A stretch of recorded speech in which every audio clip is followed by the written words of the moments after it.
दोस्तों आज की वीडियो में हम आपको दिखाएंगे अमेरिका, मिस्र, कतर और टर्की और पाकिस्तान ने गजा डिक्लेरेशन पर दस्तखत कर दिए हैं। ट्रंप बोले मशरक़ वस्ता का आज शानदार दिन है। जंग के खात्मे के बाद आजाद फलस्तीन के मुतालबात तेज हो गए हैं। मिस्री सदर अल सीसी ने ट्रंप से खास मुलाकात की है। अर्दोगान ने भी वर्ल्ड लीडर से बातचीत की है। टर्की और इराक ने नेतन्याहू का पत्ता काट दिया है और ऐन वक्त पर इसे गजा समिट से हटना पड़ा है। ईरान के मिसाइल हमलों के जख्म अभी भी ताज़ा हैं। जोन में जख्मी होने वाला इसराइली शहरी दम तोड़ गया है। ईरान बोला रेजिस्टेंस फोर्स की जीत हुई है। ईरानी आर्मी चीफ बोले दुश्मन को मात देने के लिए नई स्ट्रेटजी तैयार की जा रही है। चलिए शुरू करते हैं आज की ताज़ा तरीन वीडियोस को। हेडलाइन जितनी मैंने आपको बताई हैं उससे कहीं ज्यादा आपको सुनने को खबरें मिलेंगी। अमेरिका, मिस्र, कतर और टर्की ने गजा डिक्लेरेशन पर दस्तखत कर दिए हैं। ये दस्तखत मशरक़ वस्ता में एक बड़ी तब्दीली का इशारा है। 2 साल की तबाही और जंग के बाद बिलाखिर गजा के लिए एक नई सुबह की उम्मीद जागी है। पीर के रोज इन चारों मुल्कों ने गजा एलानिये पर दस्तखत किए, जिसका मकसद है जंग का मुकम्मल खात्मा और एक पायदार और शानदार अमन की बुनियाद रखना। अब ये मुमालिक जंग के खात्मे के गारंटर्स हैं ताकि इसराइल दोबारा गजा पर हमला न कर सके। अमेरिकी सदर डोनाल्ड ट्रंप ने इस मौके पर इसे मिडल ईस्ट का शानदार दिन करार दिया है। ट्रंप ने कल इसराइल का दौरा किया, जहां उन्होंने इसराइली पार्लियामेंट में वजीर आजम बेंजामिन नेतन्याहू की तारीफों के पुल बांधे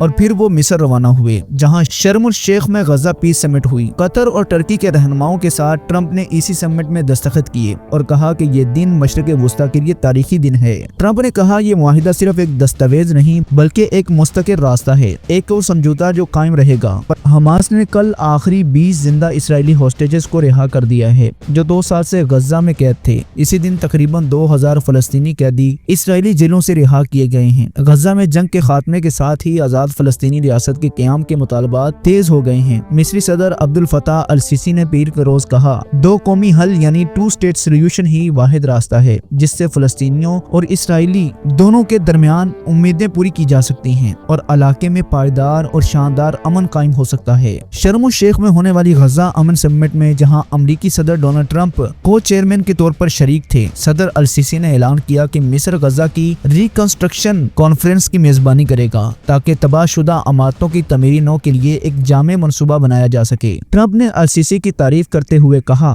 आपने अहम किरदार अदा किया है, आप एक मजबूत लीडर हैं जो अपने मुल्क में अमन कायम रखते हैं। अल सीसी ने भी ट्रंप की तारीफ की और कहा आप वो वाहिद शख्स हैं जो मशरक़ वस्ता में अमन ला सकते हैं और यकीनन दोनों कुछ हद तक सही भी थे। अगर मिस्र ने कोशिश न की होती तो ट्रंप शायद सिर्फ बातें करते रह जाते। मिस्र ने अरब और इस्लामी ममालिक को एक प्लेटफॉर्म पर इकट्ठा कर दिया है और ये भी हकीकत है कि अगर आज भी जो बाइडन सदर होते तो शायद जंग खत्म न होती। ट्रंप है तो रुक गई है। उन्होंने ईरान इसराइल की जंग में भी बहुत अहम किरदार अदा किया है और इस जंग को बढ़ने नहीं दिया। भारत और पाकिस्तान के तनाव को भी कंट्रोल में रखा है। तो लगता है कि दोनों एक दूसरे की तारीफ में कुछ हक बेजानब हैं। टर्की के सदर रजब तैयब अर्दोगान ने कहा कि गजा में पायदार अमन सिर्फ 2 रियासतों के हल से मुमकिन है। अर्दोगान ने भी बात पीर के रोज बरतानवी वजीर आजम केयर स्टारमर से मुलाकात के दौरान कही। उन्होंने आलमी बरादरी से अपील की कि वो इस हकीकी और मुस्तकिल हल की तरफ कदम बढ़ाएं। ये मुलाकात भी शर्म उल शेख में हुई थी, जहां गजा अमन कॉन्फ्रेंस के दौरान अर्दोगान और दूसरे आलमी रहनुमाओं से भी मुलाकातें की गई और हर बार 2 स्टेट सोल्यूशन की बात पर जोर दिया गया। तुर्क सदर ने बयान दिया कि हम 2 कौमों और 2 रियासतों पर मबनी हल के सिवा किसी और रास्ते को अमन की जमानत नहीं मानते।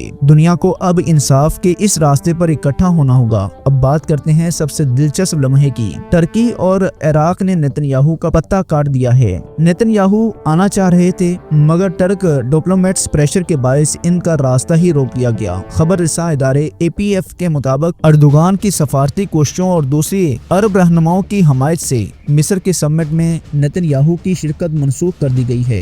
एक टर्क ज़राए ने बताया कि अर्दोगान की दरखास्त पर टर्की ने दूसरे रहनुमाओं के साथ मिलकर फैसला किया कि अगर नेतन्याहू आए तो हम खुलकर बोलेंगे, इन पर जेनोसाइड के नारे लगेंगे, तो बेहतर है कि वो ना ही आए। और यूं ऐन वक्त पर नेतन्याहू को गजा समिट से हटना पड़ा है। याद रहे कि इस समिट में अमेरिकी सदर डोनाल्ड ट्रंप, मिस्री सदर अब्दुल फताह अल सीसी, कतरी वजीर आजम, टर्की के सदर अर्दोगान, बरतानवी वजीर आजम और जर्मन चांसलर सब शरीक थे। इस कॉन्फ्रेंस से गजा में जंग के मुकम्मल खात्मे का ऑफिशियल ऐलान किया गया, दस्तखत हुए और अमेरिका, टर्की, कतर और मिस्र जंग के गारंटर्स बन गए हैं। इसी दौरान फलस्तीनी सदर महमूद अब्बास भी इस समिट में शरीक हुए थे।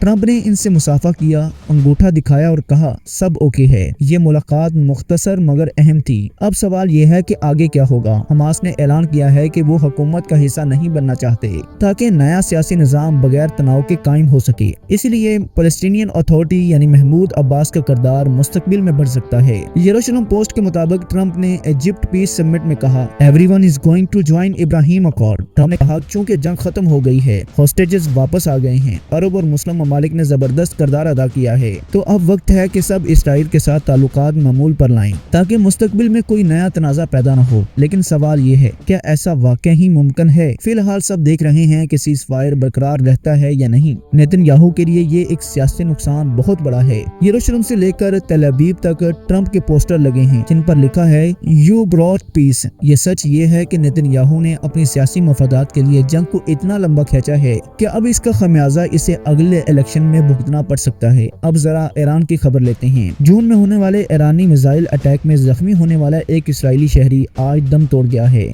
دا ٹائم آف اسرائیل کے مطابق یہ شخص اپنی بیوی کو اس حملے میں کھو چکا تھا اور خود بھی شدید زخمی تھا۔ دوسری طرف فلسطینی قیدیوں کی رہائی پر اسلامک جہاد موومنٹ کے سیکرٹری جنرل زیاد النخالہ نے کہا ہے یہ آزادی صرف اور صرف ریزسٹنس کی وجہ سے ممکن ہوئی، ورنہ اسرائیل کبھی نہ جھکتا۔ ایران کے طاقتور رہنما علی لاجانی جو سپریم نیشنل کونسل کے سیکرٹری ہیں، انہوں نے کہا ریزسٹنس ہمیشہ قائم رہے گا اور ہمیشہ فتح یاب رہے گا۔ ان کا کہنا تھا کہ غزہ اور اسرائیل کی تصویریں دیکھ لیجئے، خود پتہ چل جائے گا کہ جیت کس کی ہوئی۔ ایرانی آرمی چیف میجر جنرل عامر حاتمی نے کہا ایران نے خطرات سے نمٹنے کے لیے نئی اسٹریٹجیز اپنا لی ہیں اور اب ہمارا